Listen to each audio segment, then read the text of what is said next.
Bienvenue dans Médiatique, l'émission d'information proposée par Orneheim.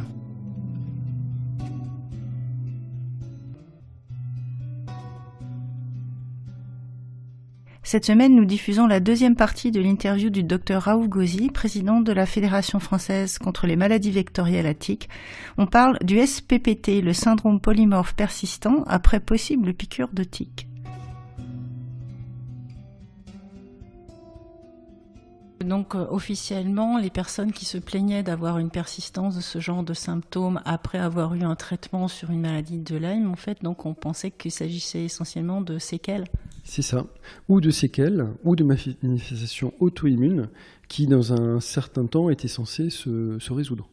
Donc on attendait tout simplement que les gens aillent mieux d'eux-mêmes, et s'ils n'allaient pas mieux, qu'est-ce qui se passait alors ? Alors, si ils n'allaient pas mieux, ce qui était d'ailleurs le cas le plus fréquent, on leur proposait de partir sur une piste plutôt psychosomatique, et donc de consulter un psychiatre.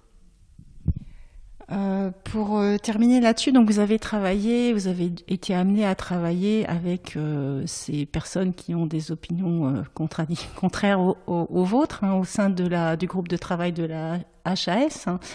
Est-ce que vous avez constaté quand même des évolutions ?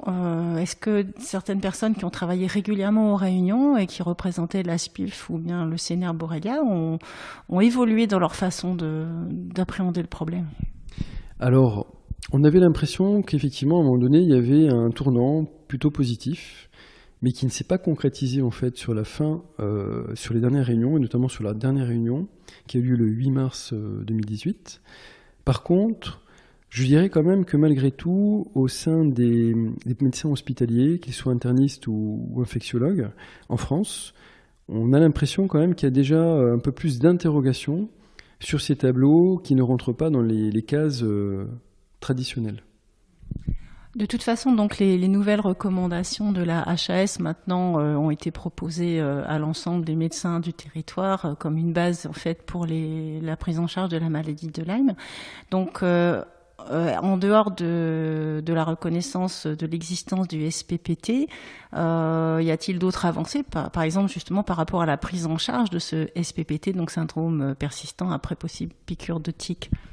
Oui, je dirais que les avancées, c'est qu'effectivement déjà, on met bien en avant la possibilité d'un traitement d'épreuve, et surtout, de façon très logique, dans un contexte de cohorte, dans un travail collaboratif entre les centres hospitaliers intéressés pour être mis en avant sur ces maladies vectorielles à tiques, mais avec un partenariat avec des médecins généralistes et les patients, on aura en fait une prise en charge beaucoup plus optimale, pluridisciplinaire et globale, parce que malheureusement, justement, beaucoup de patients souffrent de difficultés sociales, et c'est vrai qu'il y a également un soutien psychologique qui est fondamental, qui n'est pas souvent mis en avant, d'autant plus que les consultations, par exemple, de psychologues ne sont pas du tout remboursées. Donc il y a vraiment tout un axe d'une prise en charge globale qui sera développé, je pense, grâce aux recommandations HAS, si elles sont mises en application. Parce qu'elles pourraient ne pas être mises en application ? Oui, puisqu'il était question à un moment donné d'une procédure juridique avec une association de patients qui estime que ces recommandations ne sont pas une vraie avancée. Et nos confrères hospitaliers, notamment les membres de la SPILF et du CNR, n'étaient pas pour en fait signer ces recommandations. Oui, au départ, donc, c'était prévu pour être un protocole national de diagnostic et de soins, c'est-à-dire que là, c'est quelque chose qui se serait imposé à tous. Là, ça a changé de nom, puisque c'est devenu des recommandations de bonne pratique. Donc, au niveau concret, c'est pas la même chose par rapport aux praticiens, par rapport aux médecins libéraux, par exemple. Ils ne sont pas tenus de suivre les recommandations de bonne pratique ? Si. Bien au contraire, en fait, il est clair au niveau des autorités de santé. Aujourd'hui, les recommandations les plus actualisées sont celles du 20 juin 2018, donc les recommandations de bonne pratique de la HAS. D'accord, donc j'espère que le message passe bien. Donc en fait, ce qui est assez paradoxal, donc si j'ai bien compris, c'est qu'en ce moment, ces nouvelles recommandations de la Haute Autorité de Santé sont à la fois attaquées par certains certaines associations de malades qui trouvent qu'elles ne vont pas assez loin ou qu'elles sont une régression, et certaines sociétés savantes ou le Centre national de référence des borrélioses qui trouvent que ça va trop loin. Exactement. Alors, concernant l'autonomisation de patients, effectivement, la crainte principale est la notion qu'on pourrait être limité à 1 mois de traitement antibiotique, alors que ce n'est pas du tout ce qui est notifié. Bien au contraire, dans le cadre des cohortes, à condition justement d'avoir un correspondant, on va dire, sensibilisé à la problématique, il y aura tout à fait possibilité de façon raisonnable de prolonger les antibiotiques, et peut-être pas que les antibiotiques. Après, concernant les sociétés savantes, que ce soit la SPILF ou le Collège national des médecins généralistes, qui ont pris parti justement pour ne pas signer ce protocole initialement national de diagnostic et de soins, et bien finalement, ils ont plutôt l'impression que ce SPPT est un fourre-tout et que quasiment tous les patients, y compris hypocondriaques, vont se retrouver avec un traitement antibiotique qui ne sera pas justifié. Est-ce que finalement c'est si grave, je vous pose la question comme médecin qui a une longue expérience de suivi de patients, est-ce que finalement c'est si grave d'avoir éventuellement un traitement antibiotique non justifié d'épreuve ou d'avoir, par rapport au fait d'avoir un traitement neuroleptique ou antidépresseur ou anxiolytique prolongé qui n'est pas non plus fondé sur la réalité? Non, c'est pas si grave dans le sens qu'effectivement déjà ces traitements psychotropes qui sont souvent déjà proposés en amont à nos patients avec un potentiel diagnostic du SPPT sont parfois pourvoyeurs d'effets secondaires et de façon non rare et malheureusement très souvent inefficaces. Et c'est là où justement le traitement antibiotique d'épreuve est tout à fait justifié, d'autant plus que globalement en termes de résistance bactérienne, on n'a pas beaucoup d'incidence, ça c'est vraiment mon expérience personnelle, et même c'est partagé par d'autres collègues. Et même en termes de tolérance, il y a vraiment globalement une bonne tolérance des différents traitements. Donc on va passer à un sujet complémentaire. Docteur Gauzy, vous êtes actuellement à Alençon, puisque je vous interroge non pas par téléphone mais en direct. Donc Lannemezan, Alençon, c'est pas tout à fait la porte à côté. Qu'est-ce que vous êtes venu faire ici? Eh bien, je suis venu faire une formation pour des médecins généralistes très motivés et très sympathiques. Et manifestement, voilà, je pense que ce sont des personnes qui déjà étaient bien sensibilisées et bien informées. Mais on a toujours des choses à apprendre. Moi-même, j'apprends tous les jours.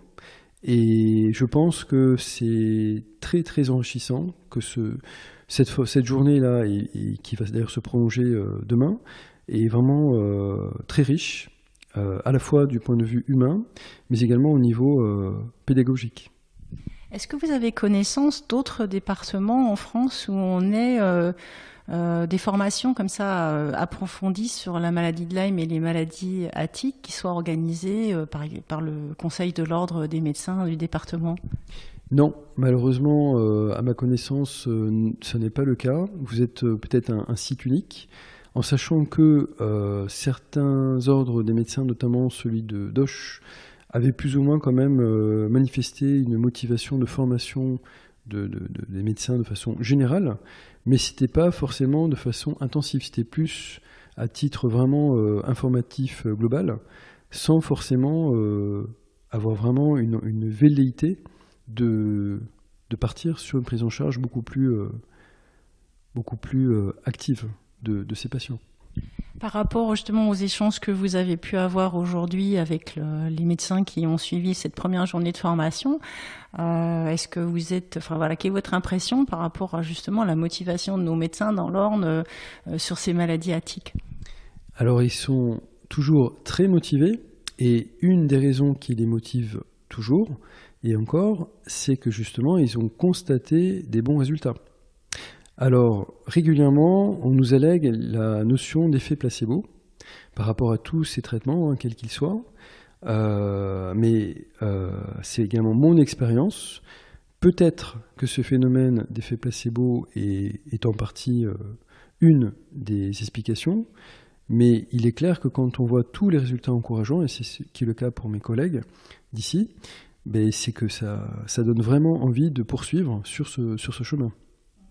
Alors vous savez que nous ici dans l'Orne, on n'a pas de centre hospitalier universitaire, donc on est un petit peu malheureusement dépourvu par rapport aux futurs centres qui doivent être créés, parce que on a des médecins motivés. On a aussi l'association de patients locale Orne-Lyme qui est très active depuis plusieurs années, et donc on a tout ce qu'il faut pour pouvoir créer ici quelque chose de très intéressant. On parlait tout à l'heure du soutien nécessaire psychologiquement aux malades, donc c'est vrai qu'on a rêvé ici et on en rêve encore d'avoir un centre. Ça paraît quand même un peu compliqué de créer quelque chose en dehors de toute structure universitaire. Du tout, parce qu'en fait, dans le cadre des recommandations de bonne pratique HAS, il est prévu justement qu'on aura des centres de premier recours. Et parmi ces centres de premier recours, l'hôpital d'Alençon pourrait tout à fait être inscrit dans cette démarche et dans cette prise en charge. Mais faut-il encore avoir les praticiens motivés et compétents pour ce type de prise en charge.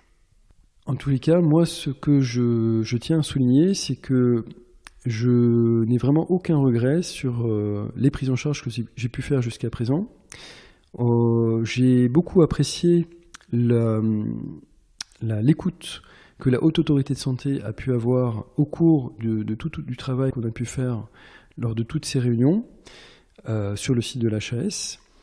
Et ce que j'aimerais souligner aussi, c'est qu'aujourd'hui, on a eu quand même ces recommandations américaines qui sont sorties il y a 2 semaines, qui montrent bien qu'il y a une problématique pandémique, en tout cas déjà aux États-Unis, mais qui va concerner toute la planète potentiellement, et qu'il y a un défaut de connaissances important qui nécessite vraiment de développer la recherche de façon active. Et c'est ça, aujourd'hui, qui est important. C'est pour faire taire la polémique, il faut développer les outils diagnostiques, que ce soit pour la borrelia, les borrélioses ou les autres maladies vectoriellatiques. Et derrière, il faudrait que l'industrie pharmaceutique puisse également investir pour trouver les thérapeutiques les plus efficaces possibles. Actuellement, en fait, tout le monde est d'accord sur la nécessité de développer la recherche. Mais concrètement, qui pourrait financer cette recherche, sachant que l'État se désengage de plus en plus de tout ce qui est recherche scientifique, qu'on a souvent des partenariats publics-privés qui deviennent de plus en plus des partenariats privés-privés. Et du coup, à quelle porte est-ce qu'il faut frapper en fait pour avoir de l'argent pour faire des études ? Alors, de toute façon, la porte principale aujourd'hui, ça reste les autorités de santé. Malheureusement, pour l'année 2019, aucun budget ne sera alloué pour la recherche dans le cadre de la maladie de Lyme. Et de ce fait, pour ne pas perdre du temps, ce qui a déjà été le cas pendant toutes ces années, dans le cadre de la fédération, un fonds de dotation de recherche a été créé, qui s'appelle le fonds de recherchebiotique.com. C'est accessible en fait à la fois sur le site de la fédération, mais également directement sur Internet. Et grâce à ce fonds de dotation, on espère en fait motiver, sensibiliser des industriels éventuellement pour justement développer cette recherche qui pour l'instant existe aux États-Unis, mais avec des résultats qui ne sont pas encore suffisants. Et il faudrait donc intéresser un plus grand nombre de scientifiques, et je pense qu'on a beaucoup de potentiel en France, et il faudrait donc l'exploiter, ce potentiel. Docteur Raouf Gauzy, merci beaucoup. Merci à vous.